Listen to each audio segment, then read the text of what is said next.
Our next story is from the United States of America, a country which loves to act like the global cop.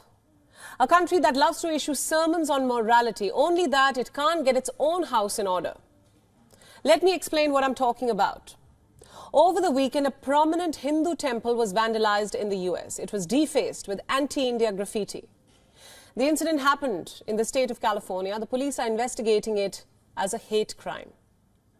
Here's what we know about the attack so far. To start with, the attack unfolded at around 8:30 a.m. local time in Newark, California. This is when the Sri Swami Narayan Hindu temple was defaced with anti-India graffiti. According to images posted online, the word Khalistan was spray painted on a signpost outside the temple, along with other objectionable graffiti. The temple's priests have told cops that the vandalism was meant to intimidate them. Here's what a statement from the City of New York Police Department reads. Allow me to quote again. Based on the content of the graffiti, it is believed that the defacement was a targeted attack and the vandalism is being investigated as a possible hate crime.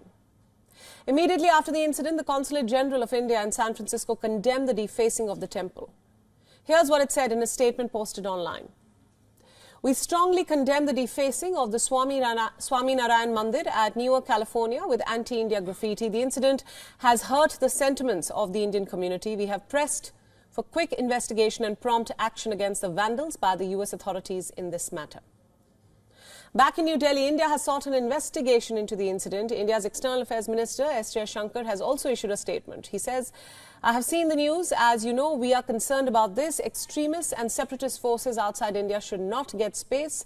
Our consulate has lodged a complaint with the US government and the police there over whatever happened, and I believe the matter is being inquired.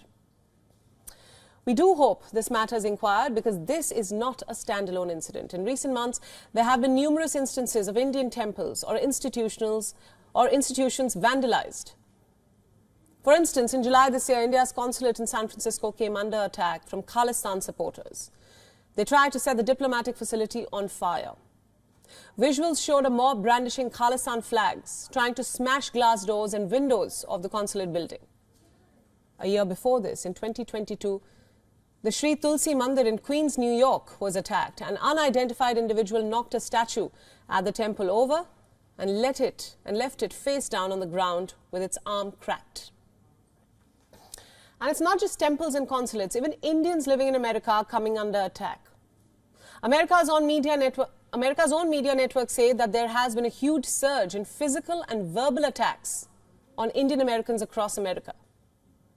In September, a 23-year-old Indian student, Janvi Khandula, was mowed down by an overspeeding police car. That was being driven by a white cop at 130 kilometers per hour. Her body was flung across the road, more than 100 feet. What's worse, body cam footage showed the officers mocking her and saying that they'll write her a check. Now, this was just one example. According to a report by Carnegie Endowment, 1 in 2 Indian Americans report being discriminated against based on their skin color. So what do these instances tell you? That America may call itself the land of the free, but there is nothing farther from the truth. Today's America has become a land of racism and prejudice, where trigger-happy cops who are supposed to protect and serve decide the value of a girl's life based on her skin color. Where Indian institutions repeatedly come under attack from extremists. Given these developments, does America have any right to preach the world? Does it have any right to issue lectures to India? Does it have any right to sermonize? Does it have any right to act as the global cop? I don't think so. India has repeatedly requested Washington to prevent such attacks from happening. It has raised concerns over the rising tide of anti-India activity.